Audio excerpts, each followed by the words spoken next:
Bismillahirrahmanirrahim. Qala al-mu'allif rahimahullahu ta'ala wa nafa'ana bihi bi'ulumihi wa maddana bi asrarihi wa anwarihi fid dharain amin. Qala,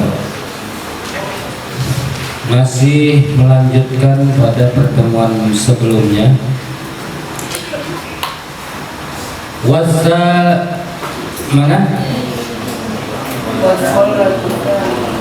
Wal maqalatu tsalisatu, bermula maqalah yang ketiga. Wal maqalatu tsalisatu, bermula maqalah yang ketiga itu an Abi Bakrin As-Siddiq, dari sahabat Abi Bakar As-Siddiq radhiyallahu anhu, radhiya semoga Allah meridhoi, radhiya semoga meridhoi siapa Allah Ta'ala anhu, kepada Abu Bakar atau Abi Bakar As-Siddiq. Apa isinya? Makalah yang ketiga yang disampaikan oleh sahabat Abi Bakar. Man bermula orang, isinya man bermula orang, dakhala itu masuk, siapa man al-qabra akan kuburan, mati orang mati. Bila zadin, dengan tanpa bekal. Bila zadin, dengan tanpa bekal. Bila zadin, dengan tanpa bekal. Ay minal amali, maksudnya dari amal-amal. Maksudnya tanpa bekal itu apa? Ay minal amali, maksudnya dari amal as-shalihi, yang bagus.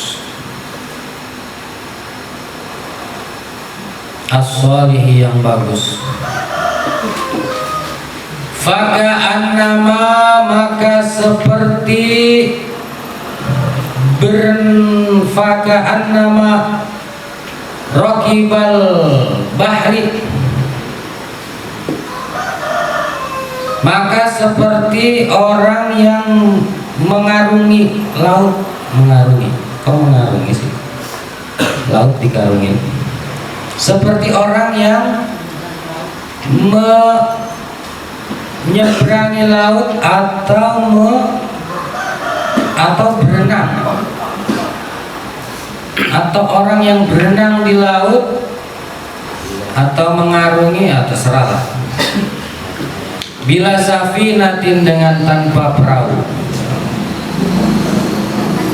Bila safinatin, dengan tanpa perahu.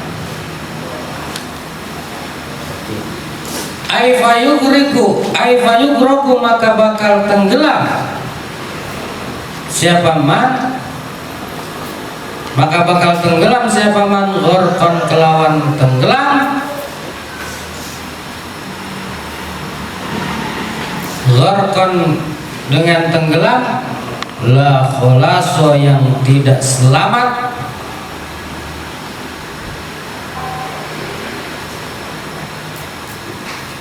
La kholaso, yang tidak selamat, lahu bagi man,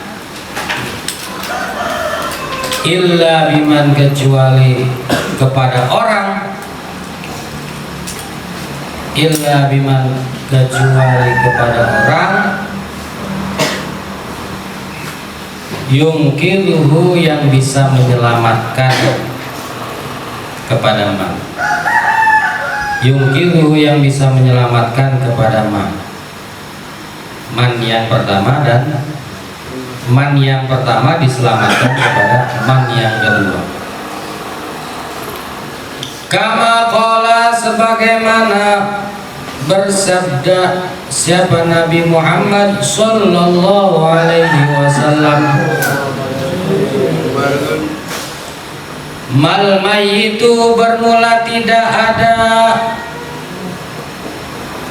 mayit. Tidaklah seorang mayit, ini aja, Mal mayyitu tidaklah seorang mayit. Mal mayyitu tidaklah seorang mayit atau orang mati. Fi qabrihi di dalam kuburannya si mayit. Fi qabrihi di dalam kuburannya si mayit. Illa kal ghariki seperti orang yang tenggelam. Illa kal ghariki seperti orang yang tenggelam. Al-mughawwisi yang minta tolong. Al-mughawwisi yang minta tolong.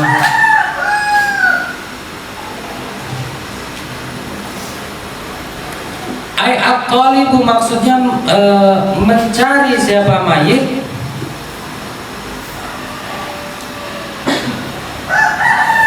Ai at-talibu maksudnya mencari siapa mayit li ayyughosa supaya ditolong siapa mayit. Li ayyughosa supaya ditolong siapa mayit. Li ayyughosa supaya ditolong siapa mayit. Sudah belum? Melanjutkan dari pengajian kita yang minggu lalu, bahwa minggu lalu dikatakan kita jangan jauh-jauh dari ulama. Kenapa bisa begitu? Karena ulama adalah warasatul anbiya, pewaris para nabi. Nabi tidak mewariskan harta, tidak mewariskan apa-apa kecuali mewariskan ilmu yang diteruskan oleh para ulama. Maka daripada itu kita kudu dekat sama ulama. Namun dalam pembahasan ulama ini saya secara pribadi mengingatkan harus memilih ulama yang betul-betul ulama. Karena setiap barang itu pasti ada palsunya, ada KW-nya, paham nggak? Benar nggak tapi? Benar. Milih yang benar-benar ulama. Gimana ciri-cirinya? Orang yang belajarnya jelas. Jangan tiba-tiba belajarnya nggak pernah belajar agama, tapi tiba-tiba ngaku ulama. Jadi ciri-ciri ulama itu orang yang belajarnya jelas, mondoknya di mana, belajar ilmu agamanya sama siapa, itu yang paling patokan. Yang kedua, dalam proses pemilihan ulama itu harus ulama yang memang membawa kedamaian. Karena inti agama itu selain daripada untuk meningkatkan keimanan, juga membawa misi perdamaian. Wa ma arsalnaka illa rahmatan lil wa ma arsalnaka illa rahmatan lil alamin. Iya, jadi misi perdamaian. Sehingga bicara tentang konsep guru atau mencari ulama itu harus yang membawa misi perdamaian. Jadi kalau punya guru ngajakin ribut dulu, tinggal orang suruh ribut dulu. Makanya syukurlah kalian berada di pondok pesantren ini, dekat dengan para ulama, para orang-orang yang bisa membimbing. Lalu kemudian apa nanti manfaat yang akan kita sampaikan, akan didapatkan oleh kita setelah kita dekat dengan ulama? Ini berkaitan dengan maqalah yang akan kita bahas pada pagi hari ini. Wal maqalatu salisatu an Abi Bakr As-Siddiq radhiyallahu anhu. Maqalah yang ketiga dari Abu Bakar, sahabat Abu Bakar As-Siddiq radhiyallahu anhu.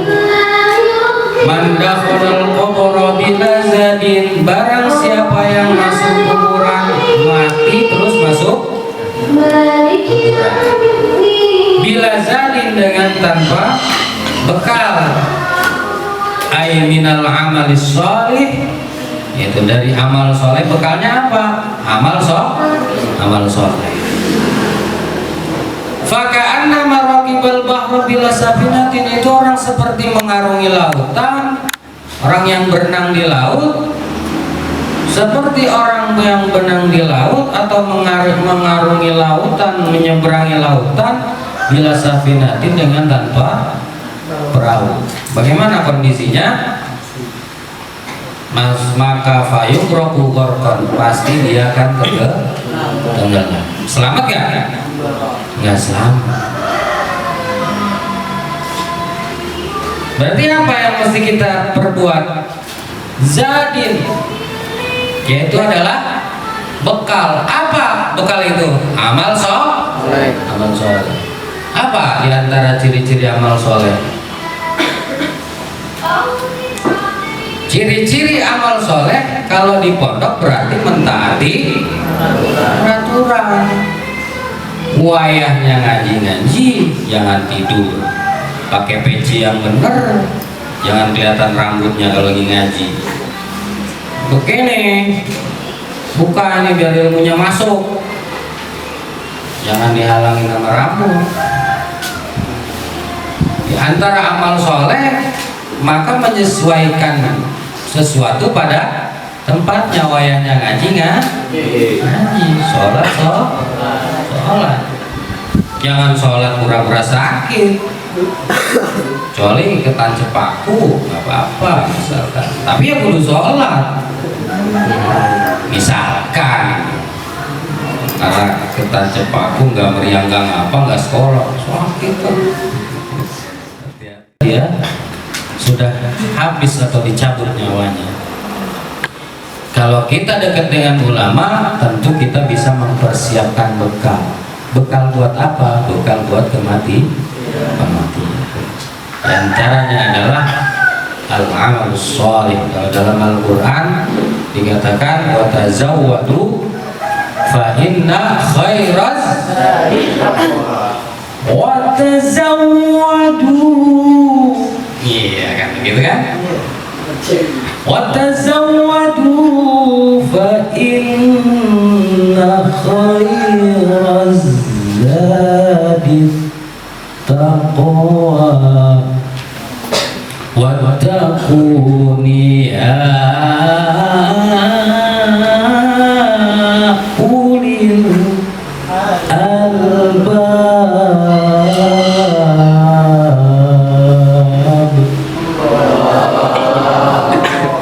Jadi di Al-Quran disuruhnya kita berbekal dengan bekal takwa. Tapi apa isinya takwa? Tetap aja al-amalus soleh, berbuat baik. Kita juga sering dengar tuh miftahul jannah la ilaha illallah. Miftahul jannah apa tuh artinya? Kunci surga. Orang masuk surga kudu ngucapin syahadat la ilaha illallah Muhammadur Rasulullah.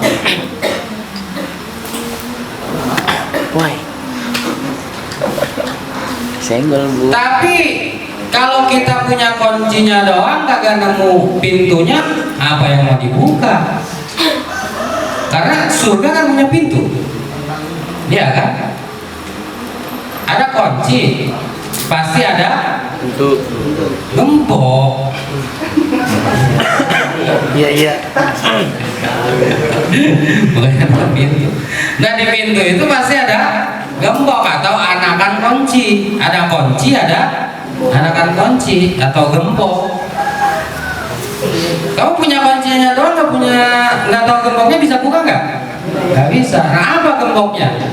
Selain daripada kita bersyahadat kepada Allah sebagai kunci untuk membuka surga, maka kita juga perlu tahu anakan kuncinya atau gemboknya. Apa itu? Miftahul jannah la ilaha illallah wa asnanuha, anak kuncinya, wa asnanuha anak kuncinya al-amalus sholih, berbuat baik. Maka ini yang harus menjadi prinsip buat kita, bahwa di dalam mengarungi kehidupan di masa depan, amal soleh ini yang harus jadi tujuan, sehingga apa nanti yang akan kita peroleh ya bekal untuk menghadapi kematian. Minimal ketika kita berada di pondok pesantren, kita berbuat baik, tentu pahalanya juga buat orang tua kita.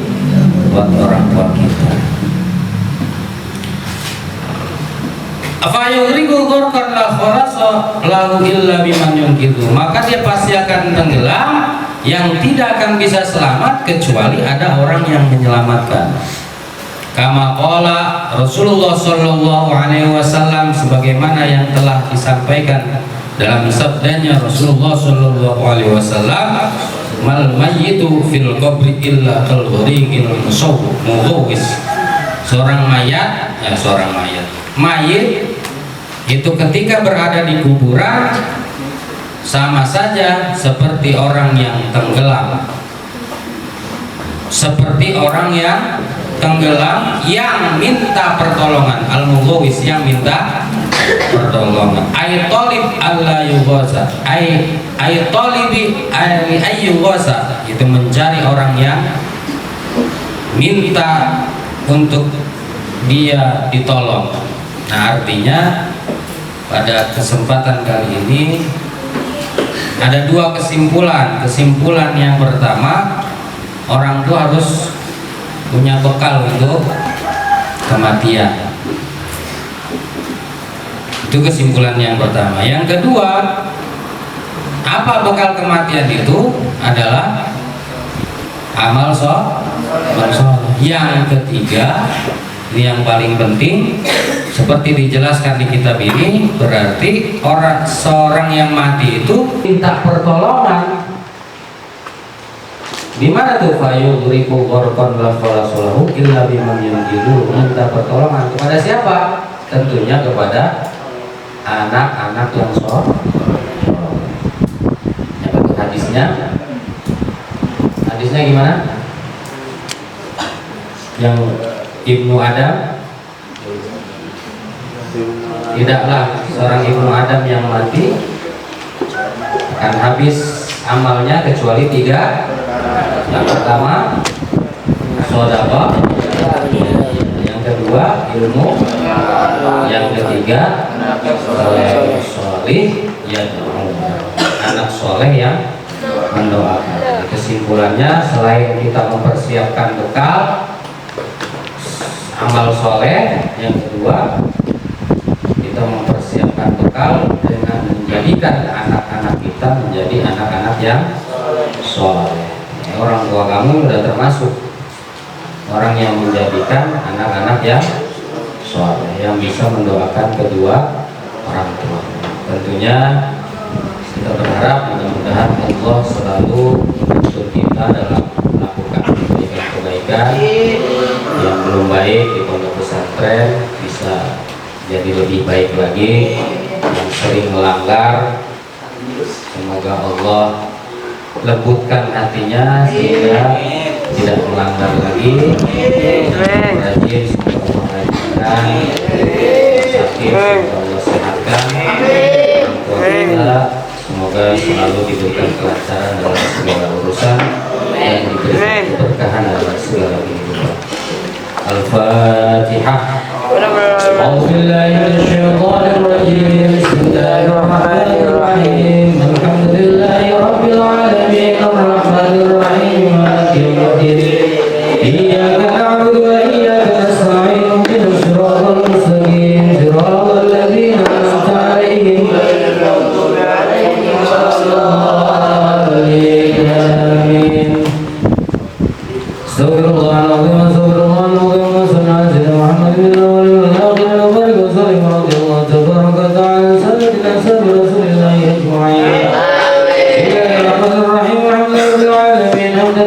حمدا يوافي نعمه ويكافئ مزيدا. يا ربنا والحمد كما ينبغي لجلال وجهك الكريم ولعظيم سلطانك. اللهم صل على سيدنا محمد وعلى ال سيدنا محمد. اللهم إن هذا المعاد معادك ونحن عبيدك وخادم دينك، تقبل منا أعمالنا وكفر عنا سيئاتنا واهدنا وانصرنا نصرا عزيزا. اللهم اجعل هذا المعاد من البركة مباركا معيا معادا مباركا مؤيدا منصورا هاديا مهديا نافعا للأمم والناس أجمعين. اللهم اجعلنا وذريتنا من مربي ومعلم هذا المعاد بفضلك يا أرحم الراحمين. اللهم اجعل متاعنا يا هذا المعاد به يا ذا الجلال والإكرام. اللهم اغفر لنا ذنوبنا ولوالدينا وارحمهما كما ربيانا صغارا. ربنا آتنا في الدنيا حسنة وفي الآخرة حسنة وقنا عذاب النار. صلى الله عليه محمد والحمد لله رب العالمين. الفاتحة. بسم الله الرحمن الرحيم. الحمد لله رب العالمين الرحمن الرحيم مالك يوم الدين. إياك نعبد وإياك نستعين اهدنا الصراط المستقيم صراط الذين أنعمت عليهم غير المغضوب عليهم ولا الضالين. Assalamualaikum warahmatullahi wabarakatuh. للآنام